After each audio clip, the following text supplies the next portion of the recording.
Hi friends, welcome to my channel. గోకర్ణలో ఆత్మలింగం దర్శనానికి అయితే వెళ్తూ ఉన్నాము. ఈ వీడియోలో గుడి యొక్క చరిత్ర అయితే ఇప్పుడు స్టార్ట్ అవుతుంది. తప్పకుండా స్కిప్ చేయకుండా పూర్తిగా వినండి ఫ్రెండ్స్. ఈ పుణ్యక్షేత్ర ప్రసక్తిని రామాయణ మహాభారతాలలో చూడగలం. ఇక స్కాంధ పురాణంలో ఒక అధ్యాయమే ఈ క్షేత్ర ప్రాముఖ్యాన్ని వివరిస్తోంది.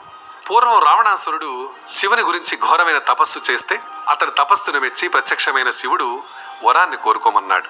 అప్పుడు రావణాసురుడు తనకు ఆత్మలింగం కావాలని కోరాడు. అందుకు ఓ నిబంధన విధించిన శివుడు రావణాసురునికి ఆత్మలింగాన్ని ఇచ్చాడు. ఆ నిబంధన ప్రకారం రావణాసురుడు లంకకు వెళ్లేంత వరకు ఆత్మలింగాన్ని నేలపై దించకూడదు. ఆత్మలింగాన్ని అందుకున్న రావణాసురుడు లంక వైపు పరుగులు తీయసాగాడు. ఆత్మలింగం రావణాసురుని దగ్గరే ఉంటే లోకాలన్నీ అల్లకల్లోలమైపోతాయని కలత చెందిన దేవతలు తమను కాపాడవలసిందంటూ విష్ణుమూర్తి, బ్రహ్మ, విఘ్నేశ్వర తదితర దేవుళ్లను వేడుకోగా గణపతి చిన్నపిల్లవాడి వేషంలో రావణాసురునికి మార్గమధ్యంలో ఎదురుపడతాడు. సరిగ్గా అప్పుడే విష్ణుమూర్తి తన చక్రాయుధాన్ని సూర్యునికి అడ్డంగా పెడతాడు.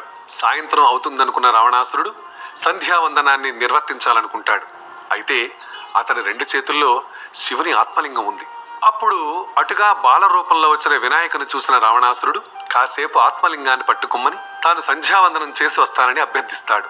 అందుకు ఒప్పుకున్న బాల వినాయకుడు తాను 3 సార్లు పిలుస్తానని, అప్పటికీ రావణాసురుడు రాకపోతే ఆత్మలింగాన్ని కింద పెట్టేస్తానని చెబుతాడు. వేరే దారి లేని రావణాసురుడు వినాయకుని నిబంధనకు ఒప్పుకుని సంధ్యావందనం చేసుకోవడానికి వెళతాడు. అయితే రావణాసురునికి ఏమాత్రం అవకాశాన్ని ఇవ్వని వినాయకుడు గబగబా 3 సార్లు రావణాసురుని పిలిచి ఆత్మలింగాన్ని నేలపై పెట్టేస్తాడు. రావణాసురుడు ఎంతగా పరుగులు పెట్టొచ్చినప్పటికీ జరగాల్సింది జరిగిపోతుంది. ఆ సంఘటనకు కోపగించిన రావణాసురుడు బాల వినాయకుని తలపై ఒక మొట్టికాయ వేస్తాడు. ఫలితంగా గణపతి తలపై నొక్కు ఏర్పడుతుంది. ఆ నొక్కును ఇప్పటికీ ఇక్కడున్న మహాగణపతి ఆలయంలోని గణపతి విగ్రహాన్ని చూడవచ్చు. ఆ తర్వాత రావణాసురుడు ఎంతగా ప్రయత్నించినప్పటికీ ఆత్మలింగాన్ని పైకి లేపలేకపోతాడు. ఆత్మలింగాన్ని తీసుకొచ్చిన పెట్టెను ఉత్తరం వైపు నుంచి లాగుతాడు. అది విసురుగా వెళ్లి దూరంగా పడిపోతుంది. అక్కడ చచ్చేశ్వరలింగం వెలుస్తుంది. పెట్టె మూతపడిన చోట గుణేశ్వరలింగం ఉద్భవిస్తుంది. లింగంపై కప్పబడిన వస్త్రం పడిన చోట మురుడేశ్వరలింగం వెలుస్తుంది. పెట్టెను కట్టిన తాళ్లు పడిన చోట ధారేశ్వరలింగం ఉద్భవిస్తుంది. ఈ లింగాల మధ్య స్వామివారి ఆత్మలింగం మహాబలేశ్వరలింగంగా గోకర్ణంలో వెలుస్తుంది. సో విన్నారు కదా ఫ్రెండ్స్, మనకి గోకర్ణలో ఆత్మలింగం ఎలా వెలిసింది ఏంటి అనేది ఈ కథనైతే మీ అందరికీ వినిపించాలని నేను వీడియో అయితే తీసి పెట్టాను. నెక్స్ట్ వచ్చేసరికి చూస్తూ ఉన్నారు కదా, ఇంకా దర్శనం అయితే స్పర్శ దర్శనం జరిగిందనమాట. చాలా సంతోషంగా ఉంది.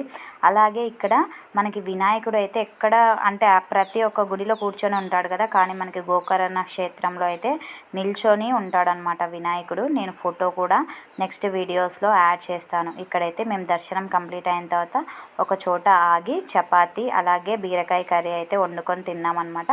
టైం ఉన్న చోట ఫుడ్ వండుకుంటున్నాం, లేదంటే హోటల్కి వెళ్తున్నాం. తప్పకుండా like, share and subscribe friends.